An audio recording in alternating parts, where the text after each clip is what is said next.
Hello and welcome to our first ever reading of a short story, The Brave Little Tailor. One summer's day, a little tailor sat by his table by the window in the best of spirits and sewed for dear life. As he was sitting thus, a peasant woman came down the street calling out, "Good jam to sell! Good jam to sell!" This sounded sweetly in the tailor's ears. He put his frail little head out of the window and shouted, "Up here, my good woman, and you'll find a willing customer."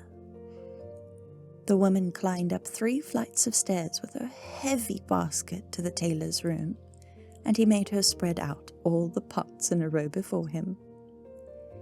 He examined them all, lifted them up and smelled them, and said at last, "This jam seems good. Weigh me 4 ounces of it, my good woman. And even if it's 1/4 of a pound, I won't stick at it." The woman, who had hoped to find a good market, gave him what he wanted, but went away grumbling wrathfully. "Now heaven shall bless this jam for my use," cried the little tailor, "and it shall sustain and strengthen me." He fetched some bread out of a cupboard, cut a round off the loaf, and spread the jam on it. "That won't taste amiss," he said, "but I'll finish that waistcoat first before I take a bite." He placed the bread beside him, went on sewing, and out of the lightness of his heart kept on making his stitches bigger and bigger. In the meantime, the smell of the sweet jam rose to the ceiling where heaps of flies were sitting, and attracted them to such an extent that they swarmed on it in masses. "Ha! Who invited you?" said the tailor, and chased the unwelcome guests away. But the flies, who didn't understand English, refused to let themselves be warned off and returned again in even greater numbers. At last the little tailor, losing all patience, reached out of his chimney corner for a duster and exclaiming, "Wait, and I'll give it to you," he beat them mercilessly with it. When he left off, he counted the slain, and no fewer than 7 lay dead before him with outstretched legs. "What a desperate fellow I am," said he, and was filled with admiration at his own courage. The whole town must know about this, and in great haste the little tailor cut out a girdle, hemmed it, and embroidered out in big letters, "7 at a blow." "What did I say? The town? No, the whole world should hear of it," he said, and his heart beat for joy as a lamb wags his tail. The tailor strapped the girdle around his waist and set out into the wide world, for he considered his workroom too small a field for his prowess. Before he set forth, he looked around about him to see if there was anything in the house he could take with him on his journey, but he found nothing except an old cheese, which he took possession of. In front of the house, he observed a bird that had been caught in some bushes, and he put it into his wallet beside the cheese. Then he went on his way merrily, and being light and agile, he never felt tired. His way led up a hill, on the top of which sat a powerful giant, who was calmly surveying the landscape. The little tailor went up to him, and greeting him cheerfully said, "Good day, friend. There you sit, at your ease, viewing the whole wide world." "I'm just on my way there. What do you say to you accompanying me?" The giant looked contemptuously at the tailor, and said, "What a poor, wretched little creature you are." "That is a good joke," answered the little tailor, and buttoning his coat he showed the giant the girdle. "There now, you can read what sort of fellow I am." The giant read, "7 at a blow." Thinking they were human beings the tailor had slain, he conceived a certain respect for the little man. But first he thought he'd test him. So, taking up a stone in his hand, he squeezed it till some drops of water ran out. "Now you do the same," said the giant, "if you really wish to be thought strong." "Is that all?" said the little tailor. "That's child's play to me." So he dived into his wallet, brought out the cheese and pressed it till the whey ran out. "My squeeze, in sooth, is better than yours," said he. The giant didn't know what to say, for he couldn't have believed it of the little fellow. To prove him again, the giant lifted a stone and threw it so high that the eye could hardly follow it. "Now, my little pygmy, let me see you do that." "Well thrown," said the tailor, "but after all, your stone fell to the ground. I'll throw one that won't come down at all." He dived into his wallet again, and grasping the bird in his hand, he threw it up into the air. The bird, enchanted to be free, soared up into the sky and flew away, never to return. "Well, what do you think of that little piece of business, friend?" asked the tailor. "You can certainly throw," said the giant. "But now let's see if you can carry a proper weight." With these words, he led the tailor to a huge oak tree, which had been felled to the ground, and said, "If you are strong enough, help me to carry the tree out of the wood." "Most certainly," said the little tailor. "Just you take the trunk on your shoulder. I'll bear the top and the branches, which is certainly the heaviest part." The giant laid the trunk on his shoulder, but the tailor sat at ease among the branches, and the giant, who couldn't see what was going on behind him, had to carry the whole tree. There he sat behind the best of spirits, lustily whistling a tune, as if carrying the tree were mere sport. The giant, after dragging the heavy weight for some time, could get on no further. "I must let the tree fall." The tailor sprang nimbly down, seized the tree with both hands, as if he had carried it the whole way, and said to the giant, "Fancy a big lout like you not being able to carry a tree." They continued to go on their way together, and as they passed by a cherry tree, the giant grasped the top of it where the ripest fruit hang, gave the branches into the tailor's hand, and bade him to eat. But the little tailor was far too weak to hold the tree down, and when the giant let go, the tree swung back into the air, bearing the little tailor with it. When he had fallen to the ground again without hurting himself, the giant said, "What? Do you mean to tell me you haven't the strength to hold down a feeble twig?" "It wasn't the strength that was wanting," replied the tailor. "Do you think that would have been anything for a man who has killed 7 at a blow? I jumped over the tree because the huntsmen are shooting amongst the branches near us. Do you do the likes if you dare?" The giant made an attempt, but couldn't get over the tree, and stuck fast in the branches, so that here too the little tailor had the better of him. "Well, you're a fine fellow after all," said the giant. "Come and spend the night with us in our cave." The little tailor willingly consented to doing this, and following his friend, they went on till they reached a cave where several giants sitting around a fire, each holding a roasted sheep in his hand, of which he was eating. The little tailor looked about him and thought, "Yes, there's certainly more room to turn round in here than in my workshop." The giant showed him a bed, and bade him lie down and have a good sleep. But the bed was too big for the little tailor, so he didn't get into it, but crept away into the corner. At midnight, when the giant thought the little tailor was fast asleep, he rose up. Taking his big iron walking stick, he broke the bed in 2 with a blow, and thought he had made an end of his little grasshopper. At early dawn, the giants went off to the wood, and quite forgot about the little tailor, till all of a sudden they met him trudging along in the most cheerful manner. The giants were terrified at the apparition, and fearful lest he should slay them. They all took to their heels as fast as they could. The little tailor continued to follow his nose, and after he had wandered about for a long time, he came to the courtyard of a royal palace, and feeling tired, he lay down on the grass and fell asleep. While he lay there, the people came, and looking him all over, read his girdle, 7 at a blow. "Oh," they said, "what can this great hero of 100 fights want in our peaceful land? He must indeed be a mighty man of valour. They went and told the king about him, and said what a weighty and useful man he'd be in a time of war, that it would be well to secure him at any price.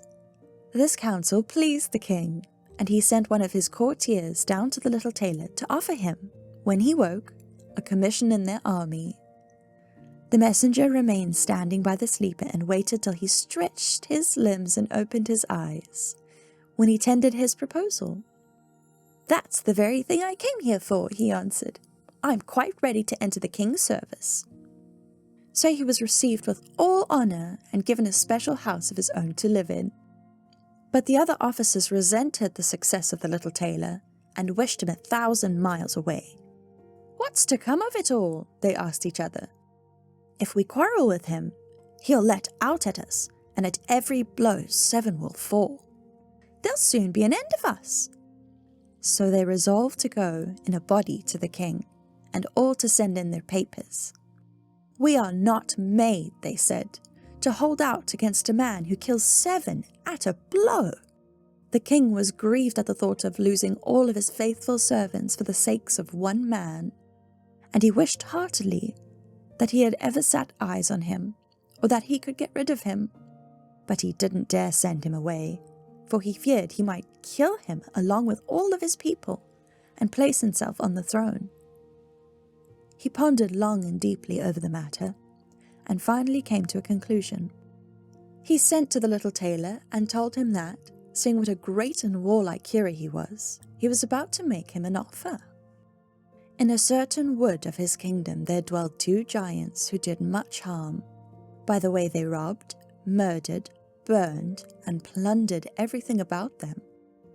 No one could approach them without endangering his life. But if he could overcome and kill these 2 giants, he should have his only daughter for a wife, and half his kingdom into the bargain. He might have 100 horsemen, too, to back him up. "That's the very thing for a man like me," thought the little tailor. "One doesn't get the offer of a beautiful princess and half a kingdom every day." "Done with you," he answered. "I'll soon put an end to the giants. But I haven't the smallest need of your 100 horsemen. A fellow who can slay 7 men at a blow need not be afraid of 2. The little tailor set out, and the 100 horsemen followed him. When he came to the outskirts of the wood, he said to his followers, "You wait here. I'll manage the giants by myself." And he went into the wood, casting his sharp little eyes right and left about him. After a while he spied the 2 giants lying asleep under a tree, and snoring till the very boughs bent with the breeze. The little tailor lost no time in filling his wallet with stones, and then climbed up the tree under which they lay. When he got to about the middle of it, he slipped along a branch till he sat just above the sleepers, when he threw down 1 stone after the other on the nearest giant. The giant felt nothing for a long time, but at last he woke up, and pinching his companion said, "What did you strike me for?" "I didn't strike you," said the other. "You must be dreaming." They both lay down to fall asleep again, and the tailor threw down a stone on the second giant, who sprang up and cried, "What's that for? Why'd you throw something at me?" "I didn't throw anything," growled the first one. They wrangled on it for a time, till, as both were tired, they made up the matter and fell asleep again. The little tailor began his game once more and flung the largest stone he could find in his wallet with all his force and hit the first giant on the chest. "This is too much of a good thing," he yelled, and springed up like a madman. He knocked his companion against the tree till he trembled. They became so enraged that they tore up trees and beat each other with them, till they both fell dead at once on the ground. Then the little tailor jumped down. "It's a mercy," he said, "that they didn't root up the tree on which I was perched, or I should have had to jump like a squirrel onto another, which, nimble though I am, would have been no easy job."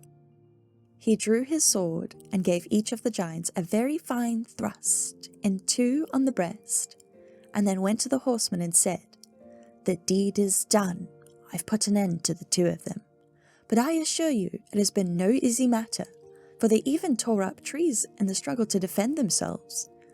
But all that's of no use against one who slays 7 men at a blow." "Weren't you wounded?" asked the horseman. "No fear," answered the tailor. "They haven't touched a hair on my head." But the horsemen wouldn't believe him till they rode into the wood and found the giants weltering in their blood, and the trees lying around, torn up by the roots. The little tailor now demanded the promised reward from the king, but he repented his promise and pondered once more how he could rid himself of the hero. "Before you obtain the hand of my daughter and half my kingdom," he said to him, "you must do another deed of valor. A unicorn is running about loose in the wood and doing much mischief. You must first catch it." "I'm even less afraid of one unicorn than of 2 giants. 7 at a blow, that's my motto."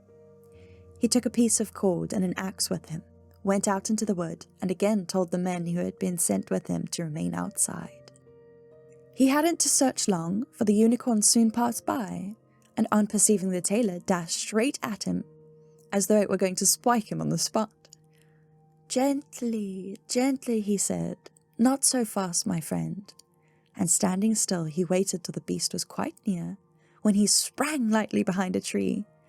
The unicorn ran with all his force against the tree and rammed its horn so firmly into the trunk that it had no strength left to pull it out again, and was thus successfully captured. "Now I've caught my bird," said the tailor, and he came out from behind the tree, placed the cord around its neck first, then stuck the horn out of the tree with his axe, and when everything was in order, led the beast before the king. Still the king didn't want to give him the promised reward and made a 3rd demand. The tailor was to catch a wild boar for him. That did a great deal of harm in the wood, and he might have the huntsman to help him. "Willingly," said the tailor, "that's mere child's play." But he didn't take the huntsman into the wood with him, and they were well enough pleased to remain behind, for the wild boar had often received them in a manner which did not make them desire its further acquaintance. As soon as the boar perceived the tailor, it ran at him with foaming mouth and gleaming teeth, and tried to knock him down, but our alert little friend ran into a chapel that stood near, and got out of the window again with a jump. The boar pursued him into the church, but the tailor skipped round to the door and closed it securely. So the raging beast was caught, for it was far too heavy and unwieldy to spring out of the window. The little tailor summoned the huntsmen together, that they might see the prisoner with their own eyes. Then the hero betook himself to the king, who was obliged now, whether he liked it or not, to keep his promise, and hand him over his daughter and half his kingdom. Had he known that the no hero warrior, but only a little tailor stood before him, would have gone even more to his heart. So the wedding was celebrated with much splendor and little joy, and the tailor became a king. After a time, the queen heard her husband saying one night in his sleep, "My lad, make that waistcoat and patch these trousers, or I'll box your ears." Thus she learned in what rank the young gentleman had been born, and the next day she poured forth her woes to her father, and begged him to help her get rid of a husband who was nothing more nor less than a tailor. The king comforted her and said, "Leave your bedroom door open tonight. My servants shall stand outside, and when your husband is fast asleep they shall enter, bind him fast, and carry him onto a ship which shall sail away into the wide ocean." The queen was well satisfied with the idea, but the armor-bearer, who had overheard everything, being much attached to his young master, went straight to him and revealed the whole plot. "I'll soon put a stop to this business," said the tailor. That night he and his wife went to bed at the usual time, and when she thought he had fallen asleep, she got up, opened the door, and then lay down again.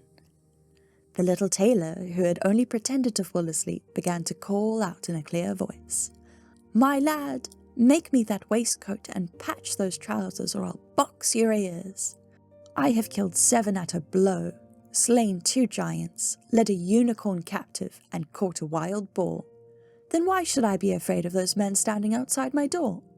The men, when they heard the tailor saying these words, were so terrified that they fled, as if persuaded by a wild army, and didn't dare go near him again.